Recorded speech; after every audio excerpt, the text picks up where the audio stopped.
Kalau korang anak pertama ataupun anak sulung, korang wajib tengok video ini. So, ini adalah 10 sifat menarik tentang anak pertama yang korang kena tahu. Jom kita tengok sama-sama. Yang ke-10, penuh dengan rahsia. So, anak pertama ni selalunya jenis yang suka pendam perasaan dan sukar untuk cerita masalah dorang ni dekat orang lain.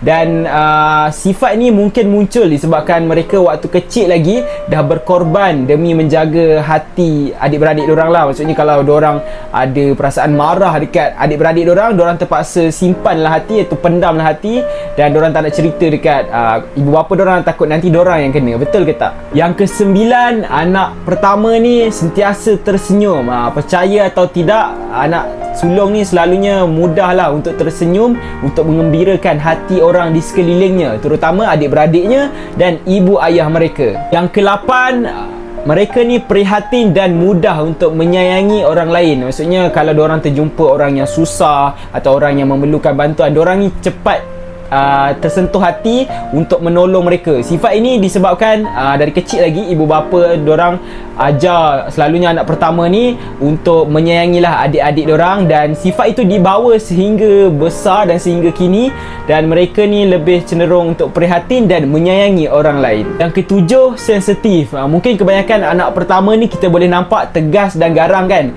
Sebenarnya diorang ni lebih kepada sensitif. Sifat ini muncul apabila waktu kecil lagi anak pertama lah selalu akan mengalah dengan adik-beradik yang lain, dan diorang tengok pun kalau waktu kecil mak bapak selalu utamakan adik-beradik lain, dan anak pertama ni macam kadang-kadang suruhlah berdikari dan sebagainya kan. So diorang ni dah dipupuk sejak itu menjadi seorang yang sensitif, dan kadang-kadang kita sukar untuk nampak diorang nangis sebab diorang ni suka pendam perasaan lah.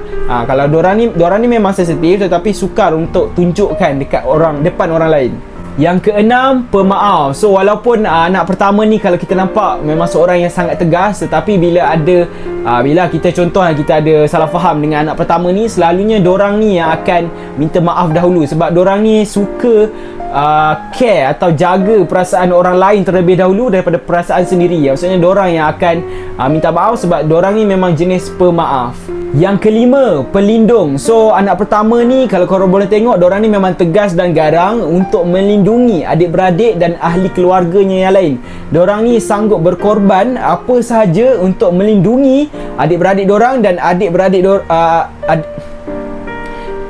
dorang ni sanggup melindungi adik-beradik dorang dan ahli keluarga dorang yang lain bila dalam keadaan kesusahan, bila dorang ni ada masalah kewangan dan sebagainya. So dorang ni akan jaga atau berilah bantuan sedikit kepada yang memerlukan. Yang ke-4, anak pertama ni sangat tegas dan garang. So sifat ni memang ada pada semua anak pertama disebabkan dorang ni nak jaga adik-beradik dorang daripada menyusahkan ibu bapa mereka. Maksudnya dorang ni ganti karakter ibu atau ayah mereka ni dan serap dalam diri dorang, dan macam kawal lah perangai adik-beradik dorang punya malas dan sebagainya. Dorang ni memang terpaksa garang untuk adik-beradik dorang ni kata berjaya lah suatu hari nanti, dan sikap tu dipupuk sejak kecil lagi dan dibawa sehingga ke sekolah, ke universiti, dan malah tempat kerja juga. Kalau kita tengok anak pertama ni selalunya memang garang. Yang ketiga, anak pertama ni sangat bertanggungjawab. Mana taknya dari kecil lagi diorang ni selalunya disuruh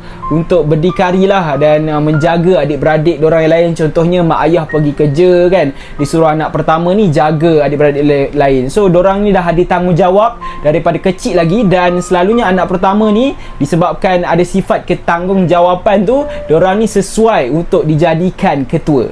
Yang kedua, anak pertama ni selalunya lebih matang daripada anak nombor 2, nombor 3, nombor 4 dan nombor yang lain-lain tu lah.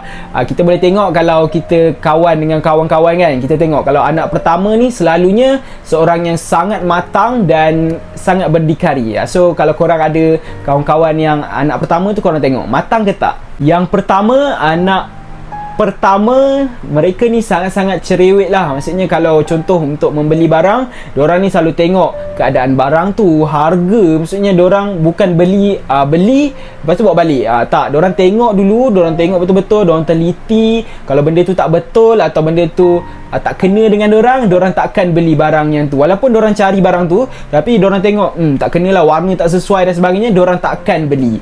So korang rasa fakta ni atau sifat-sifat ni betul tak dengan korang ataupun adik-beradik korang yang anak pertama tu? Betul tak? Korang komen dekat ruang komen betul ataupun tidak. Dan kalau korang ada fakta-fakta atau cerita-cerita yang menarik lagi korang nak saya kongsikan, korang boleh tulis dekat ruang komen. Saya Nasiruddin Nurzaini, kita jumpa di video akan datang. Bye bye. Assalamualaikum.